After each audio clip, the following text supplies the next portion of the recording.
Lore of Nurgle contains spells that are great for slowing down the enemy, which is pretty on brand for the faction's playstyle. You have hexers and augments to prevent your enemies dealing damage, regeneration to get back any they do deal, and of course the odd bit of damage of your own to sling out onto the battlefield, to turn battles just a little bit more into your favour. If you like playing the true Nurgle playstyle of clumping up enemies and slowing them down as much as possible, then this lore will get some great value. And the factions that can use this lore are of course Nurgle and the Demons of Chaos. First up we have Children of Nurgle, which is the passive of the lore. This targets all allied units map wide and grants them 0.2% HP per second for 5 seconds, and is of course triggered whenever the Nurgle spellcaster casts a spell.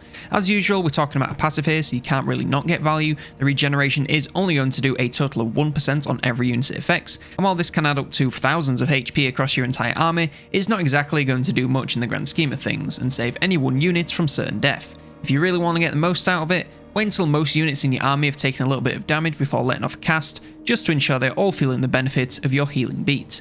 Our first castable spell is Miasma of Pestilence. This is a hex spell, costs 4 winds of magic, and has a 28-second cooldown. It can only be targeted on a single enemy unit, and has a 200 meter cast range.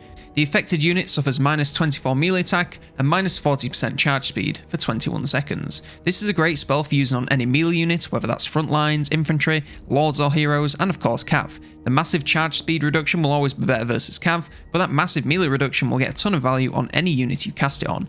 I would recommend picking out the unit on the enemy side that's going to be the biggest threat to your army in melee. Just wait until they're about to clash with your troops, then let the cast fly to get the maximum value. Of course this won't make them easier to take out, but it will allow your units to get more hits in before they start to feel the pain being thrown back at them.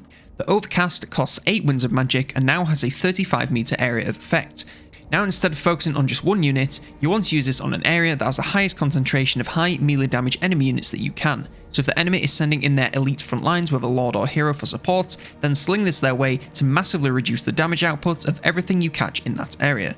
Again, you'll still need to bring units that can deal great damage to take out the enemy, but this will make whatever you have last a little bit longer. Stream of Corruption is next. This is a breath spell, costs 5 winds of magic, and has a 29-second cooldown. It can only be targeted on the ground and has a 100 meter cast range. It deals decent magical armor piercing damage in a thin tear shape, and inflicts poison on hit units. Like all breath spells, this one is most effective when enemies are clumped up or stuck in a choke point, allowing it to bounce off a wall. Unlike most breath abilities, this spell has great armor piercing damage, so can actually be used to deal some great damage to more elite enemy units. So find the biggest and most armored enemy clump you can, and spam this cast as much as you want to get a decent amount of armor piercing damage out there every single time. It isn't going to one-shot anything, but with enough casts, you'll whittle down any enemy units, and with lines as robust as Nurgle's, you're going to be able to keep enemies still for a pretty long time. And of course, be careful to aim this away from your own troops, as the last thing you want is for all this damage to hit your own dudes. The Overcast increases the cost to 8 winds of magic and doubles the damage. Pretty straightforward instructions for this Overcast, since it's the exact same as the base spell, but double the damage for a little less than double the cost. Just cast this if you have available winds and the enemy is a decent amount of HP, and you can't really go wrong. The only times you should avoid this over the regular cast is if you are particularly short on winds, or if your caster is low on HP, as that miscast damage can be a cruel mistress. Next up we have the Curse of the Leper. This is an augment spell, costs 7 winds of magic, and has a 43-second cooldown. It can only be targeted on a single allied unit, and has a 200 meter cast range. The affected unit gains 30 armor and 14 melee damage reflection for 18 seconds. This is a pretty unique buff for friendly units. Not only are you making them tougher with the added armor and damage reflection, but you're also giving them some added damage that's dependent on the damage coming at them. So if they're going against high damage units, they're going to get a ton of value out of it, as they'll be taking less damage and slinging more back at their enemy just by being there. And that's exactly what you want to do. Find the units on your front lines that's up against the most damaging enemy units and cast this on them to keep them alive a little bit longer and give the enemy a taste of their own medicine.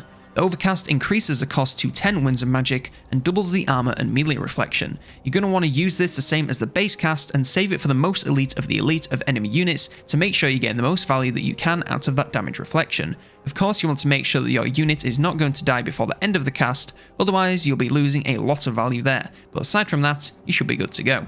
Next we have Ranted Visitations. This is a direct damage spell, costs 16 winds of magic, and has a 43-second cooldown. It can only be targeted on a single enemy unit, and has a 100 meter cast range. It deals 67 to 133 damage per second for 10 seconds. This damage is most effective versus single entities, since the damage is then focused on one unit rather than being spread between 100 separate entities or more. You want to find the largest single entity threat on the field and dump it on their head to chip away at their HP as much as you can. Now this damage isn't out of this world with a minimum of 670 and a maximum of 1330, but if the target is also caught in combat at the same time, that damage can seriously knock them off their game, tanking their leadership and activating the wound trait at the same time to shut down their efficacy. And it really is just as simple as that. Find the Lord, Hero or other single entity and make like Tom Hanks and cast away. The Overcast increases the cost to 24 winds of magic and doubles the duration. This double duration increases the potential damage from 1340 to 2660, meaning you can now do a pretty large amount of damage in a single cast and take a significant percentage of an enemy's HP from them. You still want to use this versus single entities such as lords, heroes and large targets to get the most out of it, and if you can hit something that's actively taking damage, then even better. Aside from that, follow all the same rules as before. Can't go wrong. Next we have Blight Boil. This is an explosion spell, costs 13 winds of magic and has a 49-second cooldown. It can only be targeted on the ground and has a 200 meter cast range. It deals a decent chunk of magical and partly armor piercing damage in a 20 meter area of effect. This is best used versus large groups of enemy units to hit as many of them as you can with its significant damage. You want to clump up enemies as much as you can and cast this right in the middle for maximum damage. Not really much more to it than that, to be honest, just try to avoid your own troops as much as possible, as this damage will hit them just as hard as it hits the enemy. The Overcast increases the cost to 18 winds of magic and increases the damage by 2/3. Of course you want to save this for the toughest of enemy clumps to ensure that extra damage isn't going to waste. Aside from that, you can follow the same advice as before and aim for the biggest clump of them that you can. Save this Overcast for units with over 60 armor and avoid your own units as much as possible and you should be golden.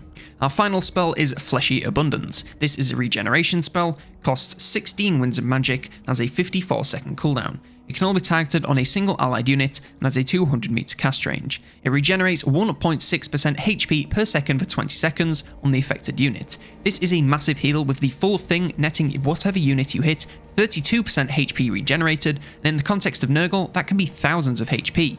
You want to focus this on single entities to make the most of the healing on one thing, rather than spreading it between multiple entities at once. So find a single entity like a Lord, Hero or large unit that's around half HP and cast away to bring them steadily back to health. Now this is healing over time and on instant hit, so you will need to make sure your target isn't just going to die while he's getting healed and not get the full value of the cast. So if they're in heavy combat, maybe pull them out while they heal, then send them back in once they're healthier, with the added bonus that they'll catch their breath. As long as you do this, you should be great. The Overcast costs 28 winds of magic and now has a 35 meter area of effect. Now we have the same 32% health regeneration in a 35 meter area of effect that can add up to tens of thousands of HP regenerated if you target it correctly. I would say to cast it directly on a unit like we talked about in the base cast, but use the Overcast when they are in a group of units that could also use a heal. That way you can still focus on the units that will get the most value while spreading the love as much as you can.